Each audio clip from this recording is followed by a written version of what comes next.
Remue ménage. Remue ménage.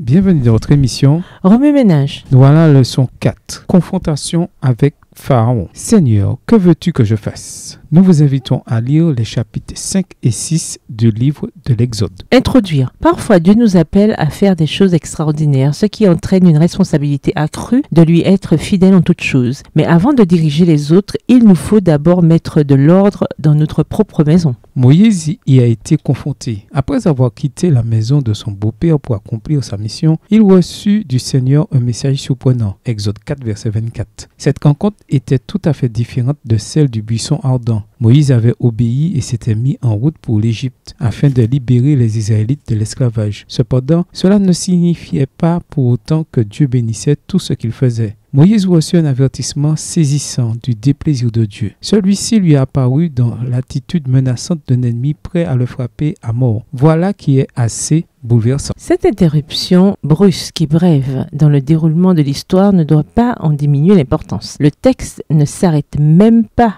pour en donner l'explication. Cependant, Séphora, la femme de Moïse, comprit ce qui se passait et s'empressa d'y remédier en circoncisant son fils. Ce signe de l'alliance étant accompli, l'Éternel laissa partir Moïse. Exode 4, les versets 25 et 26. Moïse était bien conscient qu'il avait négligé d'appliquer à son plus jeune fils l'ordonnance relative à la circoncision, sans laquelle nul ne pouvait avoir part aux bénédictions de l'alliance de Dieu avec Israël. Une semblable négligence de la part de l'élu du Très-Haut ne pouvait qu'affaiblir aux yeux du peuple l'obligation du divin précepte. Extrait du livre Patriarches et prophètes, le chapitre 22 à la page 231, livre écrit par Ellen G. White. Le rôle de Séphora dans cette brève séquence suggère qu'elle était peut-être responsable, du moins en partie, de ce que son fils n'avait pas été circoncis. Moïse et elle furent confrontés aux exigences de Dieu et à l'importance de suivre même ce qui semble être quelque chose d'insignifiant. Dieu ne pouvait pas nommer Moïse à la tête de son peuple alors que celui-ci négligeait un devoir connu. Écrivez Exode 5, les versets 1 à 5 à partir de la version biblique de votre choix. Vous pouvez aussi réécrire ce passage avec vos propres mots, en tracer les grandes lignes ou faire une carte